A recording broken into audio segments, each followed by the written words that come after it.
Amatör atölyesine hoş geldiniz.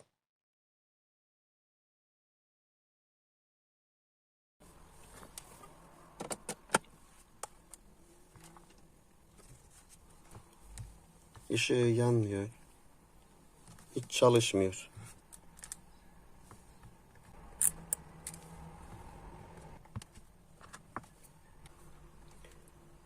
Kablo kontrol cihazımız açık. Kablomuzda bir şey olmadığı gözüküyor burada. Söküp içine bakmamız gerekiyor.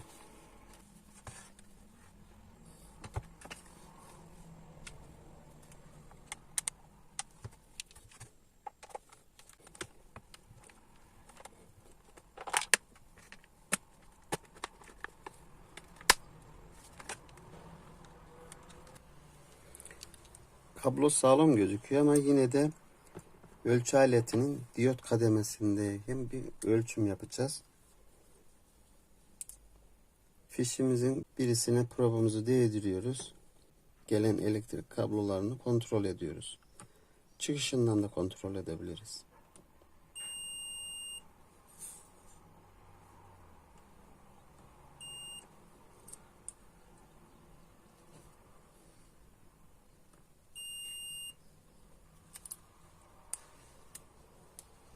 Bu da topraklaması.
Aşırı paslanma var.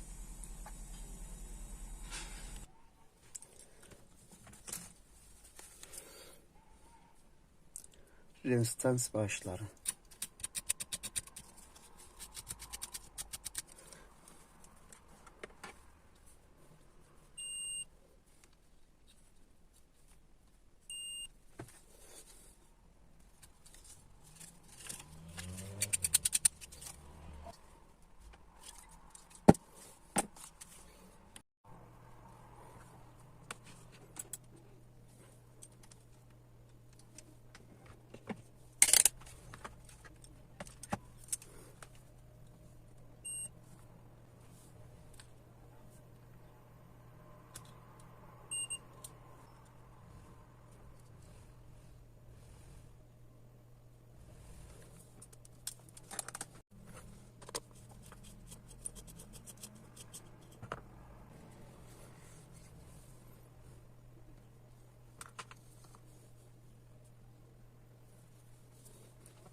arıza parçamız burası. Bunu bulup değiştirirsek ütümüz tamir olacak. Evet. Termik sigortası değiştirdim.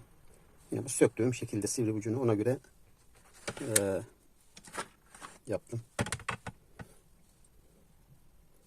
Bu şekilde söktüm. Yine aldığımı da standart yakın değerlerde. Bunu buradan kestim, aldım. De küçük papuçlarına bunu buraya sabitledim. Üzerindeyken ölçtüğümüzde iki taraftan da herhangi bir değer ya da bip sesi almamıştık.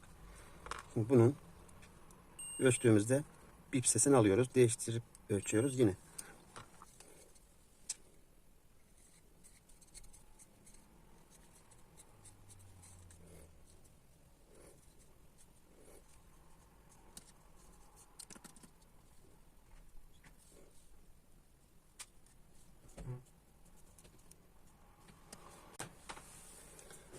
Şimdi aynı şekilde toparlayacağız. Video uzamaması için toplamasını göstermeyeceğim.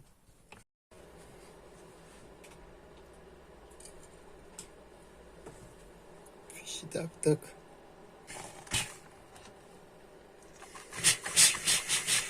Herkese hayırlı günler diliyorum.